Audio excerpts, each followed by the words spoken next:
Hello friends, I am Alok and you are watching my channel Smart Educator. Today's class is based on voice change. Today's class is helpful for WEP Prelims 2021. So please don't ignore this class. তো যাই হোক আজকের ক্লাসটি voice চেঞ্জের উপরে তৈরি করা। যারা যারা WEP প্রিলিমস দিবে তারা অবশ্যই আজকের ক্লাসটি সম্পূর্ণ ফলো করো। তো যাই হোক চলো তাহলে দেরি না করে ক্লাসটি শুরু করব। যদি ক্লাসটি তোমাদের সত্যিই মন থেকে ভালো লেগে থাকে তাহলে একটি লাইক করো এবং চ্যানেলটিকে সাবস্ক্রাইব করো।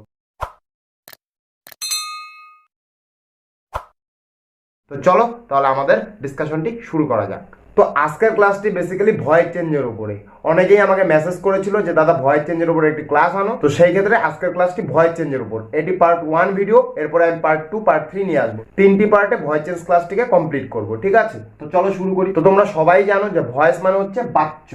তো বাচ্য সাধারণত তিন রকমের হয়। কি কি? একটা হচ্ছে অ্যাক্টিভ ভয়েস, একটা হচ্ছে প্যাসিভ ভয়েস, আর একটা হচ্ছে কোয়াসি প্যাসিভ ভয়েস। এবার আমাদেরকে জানতে হবে যে অ্যাক্টিভ ভয়েস বলতে আমরা কি বুঝি। অ্যাকচুয়ালি অ্যাক্টিভ ভয়েস হচ্ছে সেটা যেখানে কর্তা ডিরেক্টলি কাজ করে, সেটাকে বলা হয় অ্যাক্টিভ ভয়েস। তোমরা এটুকুই মনে রাখো, যেখানে কর্তা ডিরেক্টলি কোনো কাজ করে, ঠিক আছে? এবং প্যাসিভ ভয়েস বলতে কর্তা যেখানে ডিরেক্টলি কাজ না করে ইনডিরেক্টলি কাজ করে, সেটা হচ্ছে প্যাসিভ ভয়েস। এবং তৃতীয়টা হচ্ছে quasi passive voice. Quasi passive voice হচ্ছে সেটা যে দেখে মনে হবে হয়তো বা অ্যাক্টিভ ভয়েস কিন্তু অ্যাকচুয়ালি আলাদা। বোঝা গেল? তো যাই হোক এখন আমরা অ্যাক্টিভের একটি উদাহরণ দেখে নেব। রাম ইট রাইস, রাম ভাত খায়। এখানটা রাম হচ্ছে সাবজেক্ট, সাবজেক্ট মানে কি? কর্তা। তাহলে কর্তা ভাত খায়, ভাতটা নিশ্চয়ই নিজেই খাচ্ছে, সুতরাং এটা ডিরেক্টলি রাম হচ্ছে একটা সাবজেক্ট। তো সেই ক্ষেত্রে ইট হচ্ছে ভাত, রাইস হচ্ছে অবজেক্ট। তাহলে রাম ভাত খায়, রাম হচ্ছে সাবজেক্ট, ইট হচ্ছে ভাত, রাইস হচ্ছে অবজেক্ট। এটা গেল অ্যাক্টিভের উদাহরণ, তাই না? রাম ভাত খায় তার মানে কি? রাম ভাত খাচ্ছে, ডিরেক্টলি হচ্ছে জিনিসটা, সুতরাং কর্তা এখানে ডিরেক্টলি কোনো একটা কাজ করছে। তাহলে সেই ক্ষেত্রে এটা হচ্ছে অ্যাক্টিভ ভয়েস। বোঝা গেল? প্যাসিভ ভয়েসের একটু উদাহরণ আমরা দেখে নেব।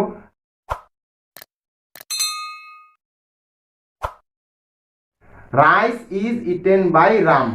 এই যে রাইসটা হচ্ছে অবজেক্টটা সাবজেক্ট হয়ে গেল প্যাসিভে, যেটা হয় সাধারণত। তারপরে বি ভার্ব বসলো, তারপর ভার্বের থার্ড ফর্ম বাই, তারপর হচ্ছে সাবজেক্টটা অবজেক্ট হয়ে গেল মানে রাম। বোঝা গেল? মানে রামের দ্বারা ভাত খাওয়া হয়। রামটা এখানটা ইনডিরেক্টলি ইউজ করা হলো, রামের দ্বারা ভাত খাওয়া হয়।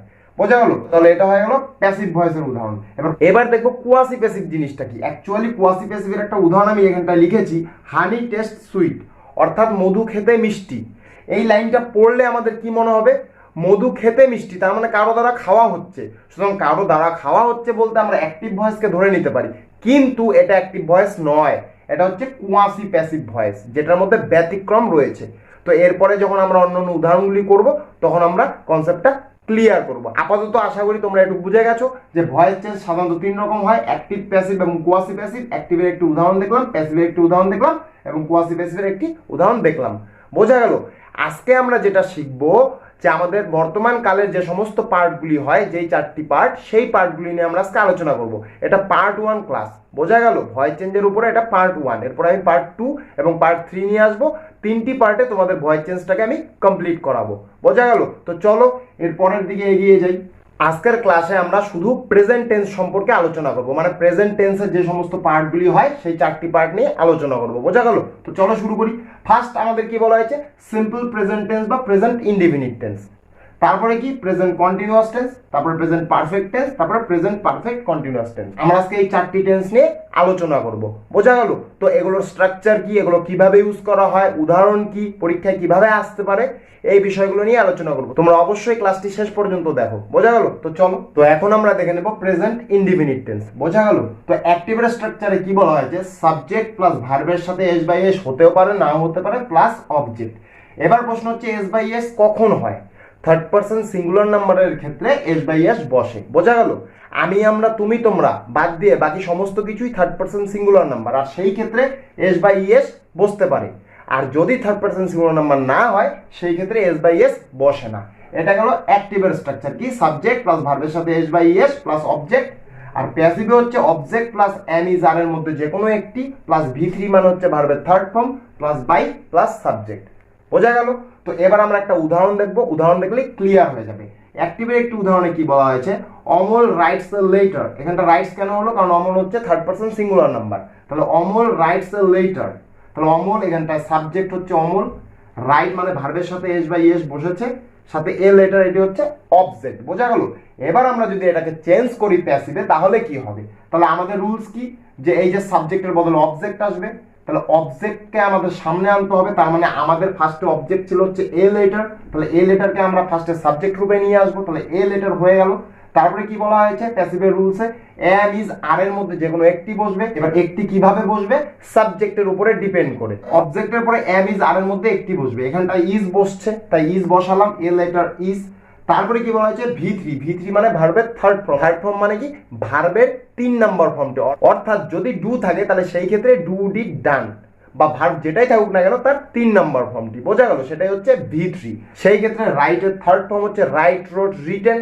তাহলে এখানটায় বসে গেল রিটেন, তারপরে আমরা রুলস অনুযায়ী একটা বাই বসালাম, বাই, তারপরে যেটা ছিল নাম সেই নামটা হচ্ছে অমল। বোঝা গেল? তাহলে জিনিসটা এরকম দাঁড়ালো, a letter is written by Amal, অর্থাৎ Amal writes a letter, Amal একটি চিঠি লেখে। তার মানে কি? অমলের দ্বারা একটি চিঠি লেখা হয়। তাহলে a letter is written by Amal. বোঝা গেল? এটাই হচ্ছে আমাদের প্রেজেন্ট ইনডিফিনিটের বেসিক ফান্ডা। এর বাইরে আর কিচ্ছু নেই, তোমরা নিশ্চিন্তে থাকো, সুন্দরভাবে শিখতে থাকো। এটা গেল প্রেজেন্ট ইনডিফিনিট। এখন আমরা পরের ধাপে যাব, তো চলো। তো এখন আমরা দেখে নেব পরের পার্টটি, প্রেজেন্ট কন্টিনিউয়াস। প্রেজেন্ট কন্টিনিউয়াস বলতে ঘটমান বর্তমান, অর্থাৎ লাস্টে যদি এরকম কোনো মিনিং থাকে তেছি, তেছে, তেছেন, সেই ক্ষেত্রে প্রেজেন্ট কন্টিনিউয়াস টেন্স হয়ে থাকে। বোঝা গেল? তো অ্যাক্টিভের স্ট্রাকচারে কি বলা হয়েছে? সাবজেক্ট প্লাস অ্যামিজার প্লাস ভার্বের সাথে আইএনজি প্লাস অবজেক্ট। বোঝা গেল? সাবজেক্ট প্লাস অ্যামিজার প্লাস ভার্বের সাথে আইএনজি প্লাস অবজেক্ট। এবার প্যাসিভে কি বলা হয়েছে? Object plus am is are plus being plus ভি3 প্লাস বাই প্লাস সাবজেক্ট। বোঝা গেল? এখন আমরা একটা উদাহরণ আলোচনা করবো, সেই ক্ষেত্রে তোমাদের কনসেপ্টটা ক্লিয়ার হয়ে যাবে। যাই হোক, আমি আরেকটা কথা বলতে চাই, তোমরা অবশ্যই খাতা এবং কলম নিয়ে বসো, তোমরা নোটস ডাউন করে নাও, ঠিক আছে? তো যাই হোক, অ্যাক্টিভের ক্ষেত্রে কি বলা হয়েছে? Ram is writing a letter. Ram একটি চিঠি লিখিতেছে বা রাম একটি চিঠি লিখছে, মানে প্রেজেন্ট কন্টিনিউয়াস, মানে বর্তমানে কন্টিনিউয়াসলি ঘটছে এরকম ঘটনা। Ram is writing a letter, Ram একটি চিঠি লিখছে বা লিখিতেছে। সেই ক্ষেত্রে প্যাসিভে কি হবে? প্যাসিভে সেম রুলস। আমাদের কি বলা হয়েছে? সাবজেক্ট অবজেক্ট হয়ে যাবে। তাহলে এখানটায় এ লেটার ছিল, এ লেটার আনলাম। তারপরে কি বলা হয়েছে? এম ইজ আর এর মধ্যে একটি বসবে, এখানটা ইজ বসবে, ইজ বসা হলো। তারপরে বিং, বিং বসলো। তারপরে ভার্বের থার্ড ফর্ম রিটেন, তারপরে বাই প্লাস রাম মানে সাবজেক্টটা। বোঝা গেল? তো সেই ক্ষেত্রে Ram is writing a letter, অর্থাৎ রাম চিঠি লিখিতেছে। প্যাসিভে সেটা হয়ে যাবে রামের দ্বারা চিঠি লেখা হইতেছে। বোঝা গেল বিষয়টা? Ram is writing a letter, তাহলে a letter is being written by Ram. Structure অনুযায়ী এটাই হয়। বোঝা গেল? তোমরা অবশ্যই স্ট্রাকচারগুলি ফলো করবে, দেখবে একদম কনসেপ্টটা ক্লিয়ার হয়ে যাবে জলের মতো। তো চলো তাহলে এর পরের ধাপে যাওয়া যাক। এখন আমরা দেখে নেব প্রেজেন্ট পারফেক্ট টেন্স। কি বলা হয়েছে অ্যাক্টিভের স্ট্রাকচারে? সাবজেক্ট প্লাস হ্যাভ বা হ্যাজ, সাবজেক্টের উপর ডিপেন্ড করে বসবে, হ্যাভ বা হ্যাজ যে কোনো একটা। তারপরে ভি3 প্লাস অবজেক্ট। সাবজেক্ট, হ্যাভ বা হ্যাজ, ভি3, অবজেক্ট। এবার প্যাসিভে কি বলা হয়েছে? অবজেক্ট প্লাস হ্যাভ বা হ্যাজ যে কোনো একটি প্লাস বিন প্লাস ভি3 প্লাস বাই প্লাস সাবজেক্ট। বোঝা গেল? এবার একটা উদাহরণ দেখে নেব। Ram has done the work, এটা অ্যাক্টিভে রয়েছে। এখানটা রাম হচ্ছে সাবজেক্ট, তারপরে হ্যাজ বসলো সাবজেক্টের উপরে ডিপেন্ড করে, তারপরে ভার্বের third form do did done বসলো, তারপরে দ্য ওয়ার্ক এখানটায় অবজেক্ট। বোঝা গেল? তাহলে প্যাসিভে চেঞ্জ করলে কি হবে? অবজেক্টটাকে সামনে নিয়ে আসলাম, সাবজেক্ট হলো দ্য ওয়ার্ক, তারপরে এটার উপরে ডিপেন্ড করে হ্যাজ বসলো, হ্যাজের পরে বিনটা কনফার্মলি বসলো, বিন, তারপরে ডু ডিড ডান মানে ভার্বের থার্ড ফর্ম, তারপরে বাই প্লাস রাম যেটা ছিল সেটা হলো। বোঝা গেল? তাহলে কি হলো? Ram has done the work has been done by Ram. বোঝা গেল? তোমরা স্ট্রাকচারের উপরে মিলিয়ে নাও এবং নোট ডাউন করে নাও, তোমাদের বুঝতে খুব সুবিধা হবে। এগুলো আমি যতই বোঝাই, তোমরা যদি নিজের থেকে না বোঝো সেই ক্ষেত্রে কিন্তু হবে না। তোমরা প্র্যাকটিস করো, কারণ practice makes a man perfect. বোঝা গেল? এরপরে আজকে লাস্ট ধাপটি আমরা করে নেব। তো চলো এখন আমরা দেখে নেব আজকের ক্লাসের লাস্ট ধাপটি, প্রেজেন্ট পারফেক্ট কন্টিনিউয়াস টেন্স। অ্যাক্টিভের স্ট্রাকচারে কি বলা হয়েছে? সাবজেক্ট প্লাস হ্যাভ বা has plus been plus V one মানে ভার্বের present form plus I N G plus object plus roots. বোঝা গেল? এরপরে প্যাসিভে কি হবে? সাবজেক্ট প্লাস হ্যাভ বা has plus been plus being plus ভি3 plus preposition plus object plus roots. তোমরা একটু নোট ডাউন করে নাও। তারপরে আমরা যাব হচ্ছে উদাহরণে। অ্যাক্টিভে কি হবে, প্যাসিভে কি হবে? অ্যাক্টিভে যদি দেওয়া থাকে Kamal has been teaching the advanced classes for more than 6 years. Kamal has been teaching the advanced classes for more than 6 years. এটার প্যাসিভ ফর্ম কি হবে? এটার প্যাসিভ ফর্ম এ স্ট্রাকচার অনুযায়ী হবে। কি হবে? দ্য অ্যাডভান্সড ক্লাসেস, এটাকে আমরা হচ্ছে অবজেক্ট হিসাবে ধরেছি, তাই এটাকে সাবজেক্ট হিসাবে আনলাম। বোঝা গেল? the advanced classes have been being taught by Kamal for more than 6 years. বোঝা গেল? তোমরা রুলস হিসাবে এটা একটু মিলিয়ে নাও, তাহলে দেখবে তোমাদের জলের মতো পরিষ্কার মনে হবে। তো যাই হোক, আজকের ক্লাসটি আমরা এ পর্যন্তই রাখবো। আজকের এটি পার্ট 1 ভিডিও ভয়েস চেঞ্জের ওপরে।